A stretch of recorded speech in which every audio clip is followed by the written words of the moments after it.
In this episode, Children's Clothes, Mrs. Caudle gives another one of her lectures to her poor husband, Job.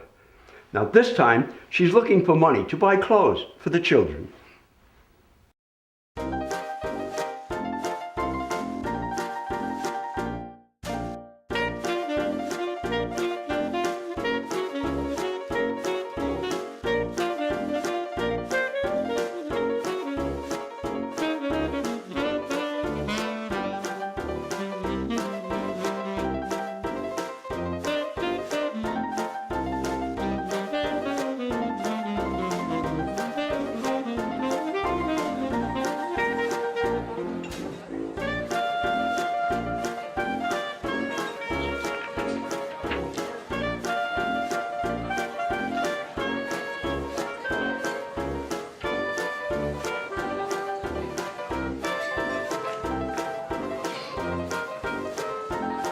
Joe, you look as if you're carrying the world on your shoulders. Harry, what are you doing here? I thought you were granted by the missus. Well, you see, Job, me mother-in-law is coming for a visit. And seeing how we get along like oil and water, the missus thought it would be better if I wasn't there when she came. So she said it would be best that I go out for the night, and who am I to argue? You're sure lucky that your mother-in-law decided to pay you a visit. Oh, luck had nothing to do with it. They say a man makes his own luck, and it's true. I called me mother-in-law, and I told her the missus was hoping she would pay us a visit. And so she called and said she would be over. Therefore, everything went as planned. Harry, you brighten my day. You are such a conniver. Well, I've been called worse. Speaking of brightening your day, you seem a little depressed. Oh, it's the missus again. Oh, no, not another lecture. I'm afraid so. That woman could talk the hind legs off a donkey. Oh. And what did you do wrong this time? It's not so much what I did wrong, it's what I didn't do. And pray tell, what was that? I didn't want to give her $20. $20? Good Lord, what would she want to do with such a sum? That's a lot of drinking money. For clothes, for the children. $20 for children's clothes? Is the woman gone mad? I don't blame you. Stand your ground, man. Easier said than done, Harry. Oh, tell me what she said, man. This must be a good one. We were at home. It was late. I was tired. And she said I didn't give her that $20. She told me.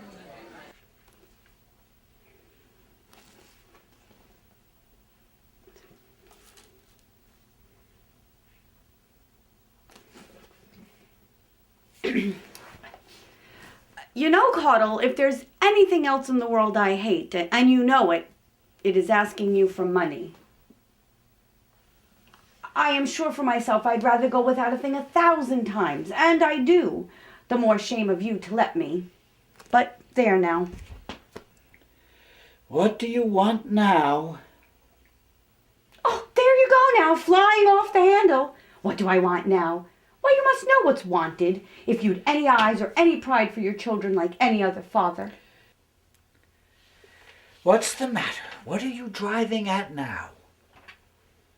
Oh, nonsense, Caudle, as if you didn't know. I'm sure if I'd any money of my own, I'd never ask you for a penny. Never. It's painful for me, goodness knows. Well, if it's so painful, why do you do it? What did you say? Ha! I suppose you call that a joke? One of your club jokes? I wish you'd think a little more of people's feelings and less of your jokes. As I say, I only wish I'd any money of my own. If there's anything that humbles a poor woman, it is coming to a man's pocket for every penny. It's dreadful. I'm going to bed. Now, Caudle, if ever you kept awake, you shall keep awake tonight. Yes, you shall hear me, for it isn't often I speak. And then you may go to sleep as soon as you like. Pray, do you know what month it is? And did you see how the children looked in church today, like nobody else's children? Why? What was the matter with them? They look perfectly fine. Oh, how can you ask? Poor things. Weren't they all in their thick merinos and beaver bonnets? What of it? What? You'll tell me that you didn't see how the Briggs girls in their new chips turned their noses up at them, and you didn't see how the Browns looked at the Smiths and then at our dear girls, as much as to say, oh, poor creatures, what figures for the month of May? I didn't see it. You didn't see it? The more shame for you, you would, if you'd had the feelings of a parent. But I'm sorry to say you haven't. I'm sure those Briggs girls, the little minxes, put me in such a pucker, I could have pulled their ears for them over the pew. You ought to be ashamed of yourself. I ought to be ashamed of myself. No, the shame lies with you, that don't let your children appear at church like other people's children, that make them uncomfortable at their devotions, poor things. For how can it be otherwise when they see themselves dressed like nobody else? They don't have to be ashamed. Now, Caudle, it's no use talking. Those children shall not cross the threshold next Sunday if they haven't things for the summer. Now mind, they shan't. And that's the end of it. I won't have them exposed to the Briggs and the Browns again. No, they shall know that they have a mother if they've no father to feel for them. I will have $20, Mr. Caudle. You must think a good deal of the church if you think so much of what we wear to go in. Well, I only wish you thought as much as I do. You'd be a better man than you are, Caudle, I can tell you. But that's nothing to do with it. I'm talking about decent. You're always wanting money for clothes. How can you sit there and say that? I'm sure there's no children in the world that cost their father so little. But that's it. The less a poor woman does upon, the less she may. It's the wives who don't care where the money comes from who are best thought of. Oh, if my time was to come over again, would I mend and stitch and make the things go so far as I have done? No, that I wouldn't. Oh, yes, it is very well for you to sit there and laugh. It's easy to laugh, Caudle, very easy to people who don't feel. Now, dear, what a man you are. I know you'll give me the money because, after all, I think you love your children and like to see them well dressed. It's only natural that a father should. I'm going to go to sleep. What? Now you shan't go to sleep until you've told me. How much money do you want? Oh, why, let me see, love. There's Caroline and Jane and Susanna and Mary Ann. You needn't count them. I know how many there are. How much will it take? I'm going to go to sleep. Oh, how much money will it take? Oh, let me see, and don't go to sleep. I'll tell you in a minute. Oh, you always love to see the dear things like new pins. I know that. And though I say it, bless their little hearts, they do credit to you, Caudle. Any nobleman of the land might be proud of them. I don't give a flying fadoodle about noblemen. What have they to do with my children?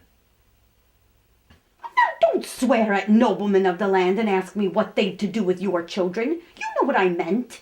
But you are so hasty, Caudle. How much? Now, don't be in a hurry.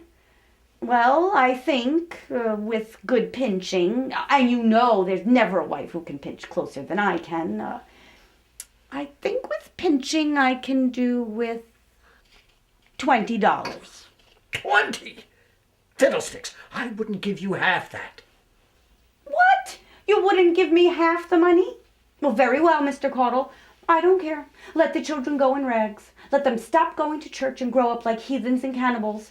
And then you'll save your money, and I suppose be satisfied. I gave you $20 5 months ago. What's 5 months ago to do with now? Besides, what I have had is nothing to do with it. $10 is enough. $10. Yes, that's just like you men. You think things cost nothing for women. But you don't care how much you lay out upon yourselves. They only want bonnets and frocks. I'll give you $10. How do you know what they want? How should a man know anything at all about it? And you won't give more than $10? Very well, then. You may go shopping with it yourself and see what you'll make of it. I'll have none of your $10, I can tell you. No, sir. What do you want to do? Dress them up like little countesses? No, I don't want to dress them up like countesses. Oh, you often fling that in my teeth, you do. But you know it's false, and you know it. I only want to give them proper notions of themselves. And what indeed can the poor things think when they see the Briggs and the Browns and the Smiths, and their fathers don't make the money you do? Oh, Caudle, when they see them as fine tulips, why, they must think themselves nobody. And to think yourself nobody, oh, Caudle, isn't the way to make the world think anything of you. Where did you pick that up from?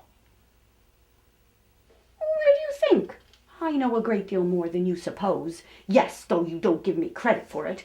Husbands seldom do. However, the $20, I will have it. If I have any or not a penny. No, sir. No. You're going to dress them and show them up like peacocks and parrots. No, I only want to make them respectable. I'll give you $15. $15? No, Caudle, not a penny will I take under 20. If I did, it would seem as if I wanted to waste your money. And I'm sure when I come to think of it, $20 will hardly do. Still, if you'll give me the 20... 15, and I'm going to bed. No, it's no use your offering 15 and wanting to go to sleep. You shan't close an eyes until you promise me 20. Come, Caudle, love. 20, and then you can go to sleep. 20. 20. 20. 20. 20. 20. 20. 20. Well, I'm glad you stood your ground. I had all intentions of sticking to the 15. My last words to her before I went to sleep was 15. But in the morning she assured me, as a woman of honor, that she wouldn't let me wink an eye before I promised the 20. Well, a man is frail and a woman is strong. She had the money. Oh, Job, you disappoint me terribly. You should have shown her who is the boss. Well, Harry, to be honest, unbeknownst to her, I would pay $25 just to stop her tongue from wagging. Oh, here's to you, Harry.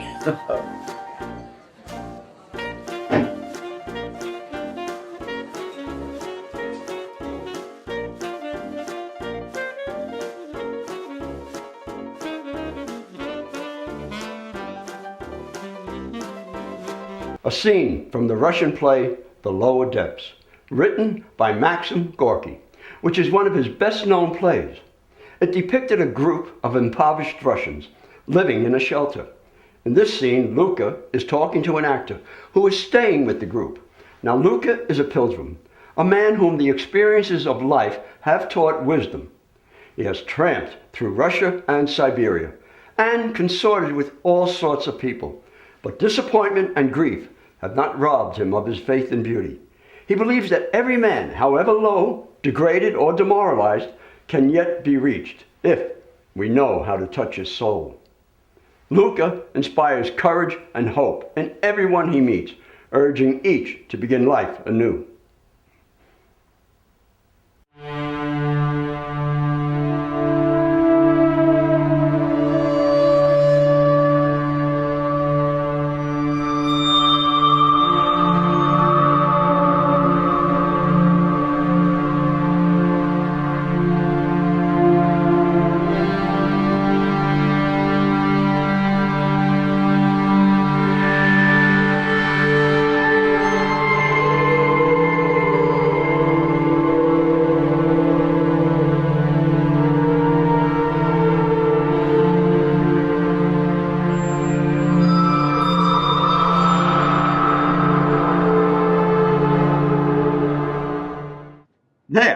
you say truth.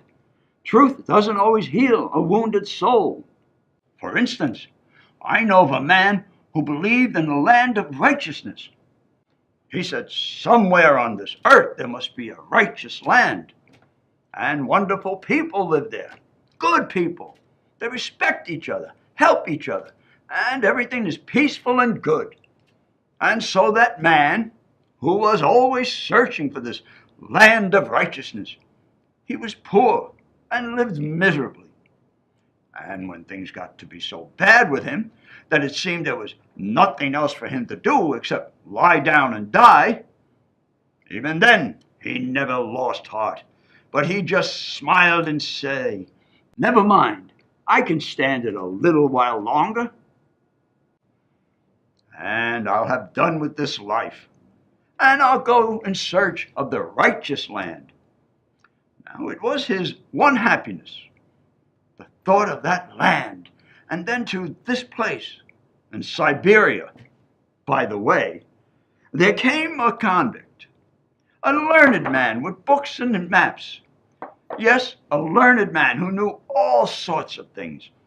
And the other man said to him, "Do me a favor, show me where this land of righteousness and how I can get there."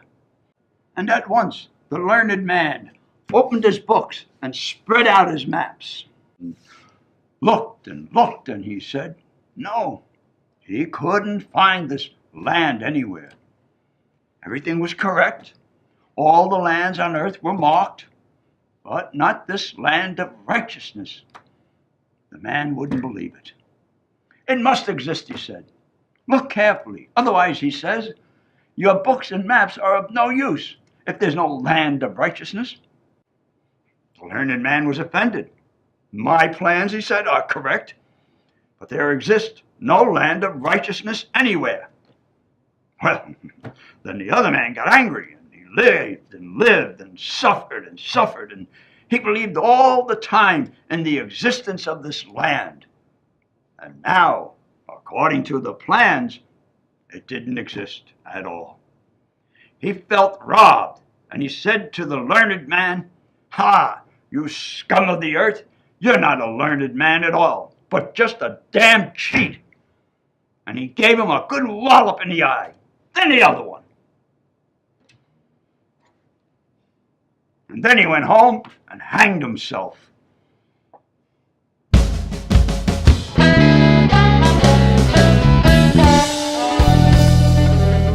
In this lecture, Mrs. Caudle is nagging her husband Job because he had been to a tavern with a friend and came home a little bit late.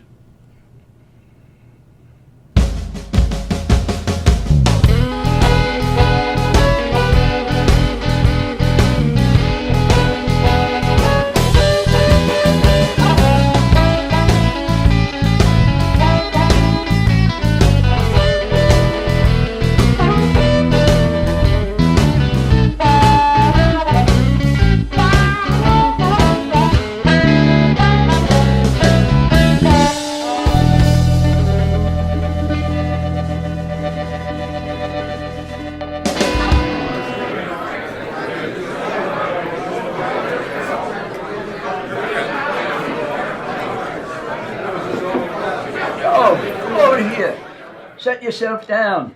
Harry! Drinking alone? You're the first friendly face I've seen in here tonight. Where have you been hiding yourself? I haven't seen you in a while. Been staying home, keeping the missus happy. You know her. Ah, you've been in the doghouse again. And what did you do wrong this time? Harry, it's a long story. I'm sure you want to hear it. Well, since I've no place to go except home, and there's plenty to drink here, I could use a good story. You asked for it. Remember the last time I was here? Sure. You left a wee bit late, as I recall. That's right. And when I got home, I got another lecture. And what did she say this time? Well, I came home, it must have been about after midnight. By the time I darkened the door, maybe it was 2. I can't remember. But at any rate, I walked in that door. She was sitting right there in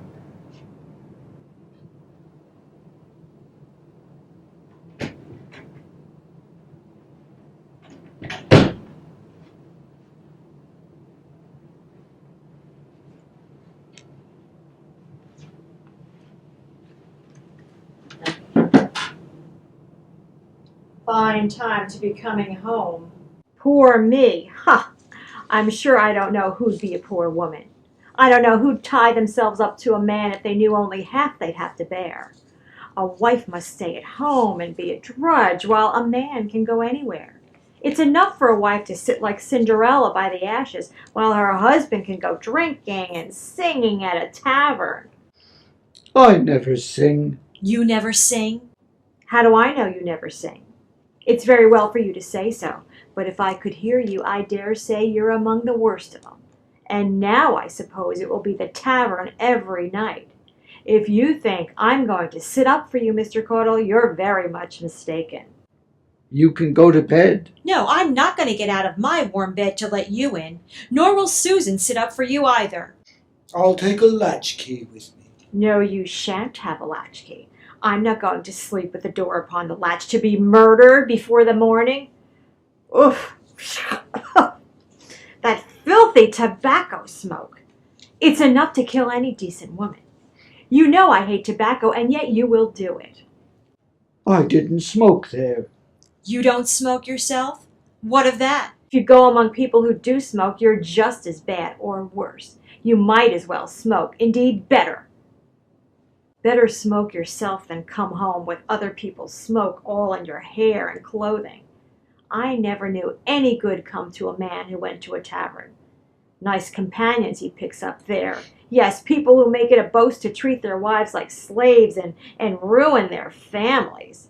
There's that wretch, Harry Prettyman. See what he's come to. He doesn't get home until 2 a.m, and then in what a state. He begins quarreling with a doormat, and his poor wife may be afraid to speak to him. A mean wretch.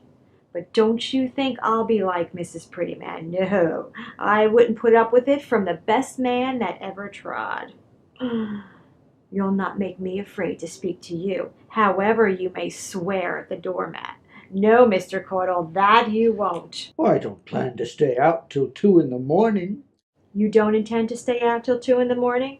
How do you know what you'll do when you get among such people? Men can't answer for themselves when they get boozing with one another. They never think of their poor wives who are grieving and wearing themselves out at home. A nice headache you'll have tomorrow morning, or rather this morning, for it must be past 12. That filthy tobacco again? No, I shall not go to sleep like a good soul. How's people to go to sleep when they're suffocated? Yes, Mr. Caudle, you'll be nice and ill in the morning. But don't you think I'm going to let you have your breakfast in bed like Mrs. Prettyman. I'll not be such a fool, nor will I have discredit brought upon the house by sending for soda water early, for all the neighborhood to say Caudle was drunk last night. No, I've some regard for the children, if you haven't. No, nor shall you have broth for dinner. Not a neck of mutton crosses my threshold, I can tell you. I won't want soda and broth. You won't want soda, and you won't want broth? All the better. You wouldn't get 'em if you did, I can assure you. Dear, dear, dear, that filthy tobacco. I'm sure it's enough to make me as bad as you are. Talking about getting divorced? I'm sure tobacco ought to be good grounds. How little does a woman think when she marries that she gives herself up to be poisoned? You men contrive to have it all of your own side, you do. Now, if I was to go and leave you and the children, a pretty noise there'd be. You, however, can go and smoke no end of pipes. I didn't smoke a pipe. You didn't smoke? It's all the same, Mr. Caudle, if you go among smoking people. Folks are known by their company. You'd better smoke yourself than bring home the pipes of all the world. Yes, I see how it will be. Now you've once gone to a tavern, you'll always be going.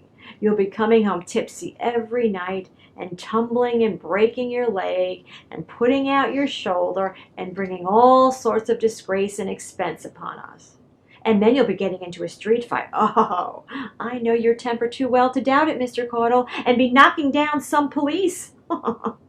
And then I know what will follow. It must follow. Yes, you'll be sent for a month or 6 weeks to the treadmill. pretty thing, that, for a respectable tradesman, Mr. Caudle, to be put upon the treadmill with all sorts of thieves and vagabonds, and there again, that horrible tobacco, and riffraff of every kind. I should like to know how your children are to hold up their heads after their father has been upon the treadmill. That's impossible. Why don't you go to bed, dear? No, I won't go to sleep, and I'm not talking of what's impossible. I know it will all happen, every bit of it. If it wasn't for the dear children, you might be ruined, and I wouldn't so much as speak about it, but, oh dear, dear, dear. At least you might go where they smoke good tobacco. But I can't forget that I'm their mother. At least they shall have one parent. Taverns. Never did a man go to a tavern who didn't die a beggar. And how your pot companions will laugh at you when they see your name in the Gazette. For it must happen. Your business is sure to fall off, for what respectable people will buy toys for their children of a drunkard? I'm not a drunkard. You're not a drunkard? No, but you will be. It's all the same. You've begun by staying out till midnight. By and by 'twill be all night. But don't you think, Mr. Caudle, you shall ever have a key. I know you. Yes, you do exactly like that pretty man. And what did he do? Only last Wednesday. Why, he let himself in about 4 in the morning and brought home with him his pot companion, Puffy. His dear wife woke up at 6 and saw Prettyman's dirty boots at her bedside. And where was the wretch, her husband? Why, he was drinking downstairs, swilling. Yes, worse than a midnight robber. He'd taken the keys out of his dear wife's pockets. Ha! What that poor creature has to bear. And he got out the brandy. A pretty thing for a wife to wake up to at 6 in the morning, and instead of her husband to see his dirty boots. But I'll not be made your victim, Mr. Caudle. Not I. You shall never get at my keys, for they will lie under my pillow, under my own head, Mr. Caudle. You'll be ruined, but if I can help it, you shall ruin nobody but yourself. Oh, that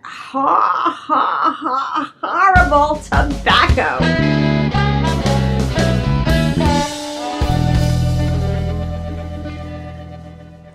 As you see, she wasn't too thrilled about it, so I stayed home a few weeks till things blew over. Keep her happy.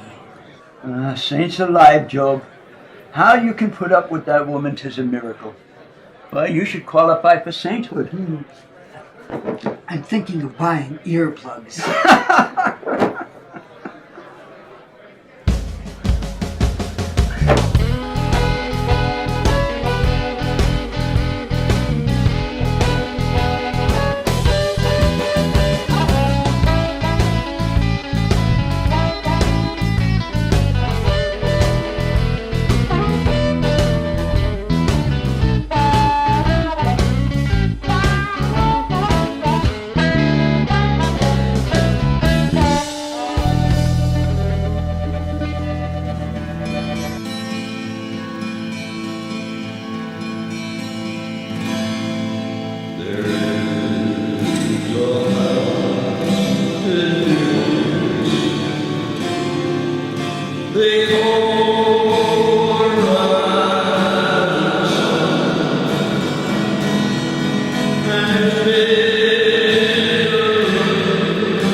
Just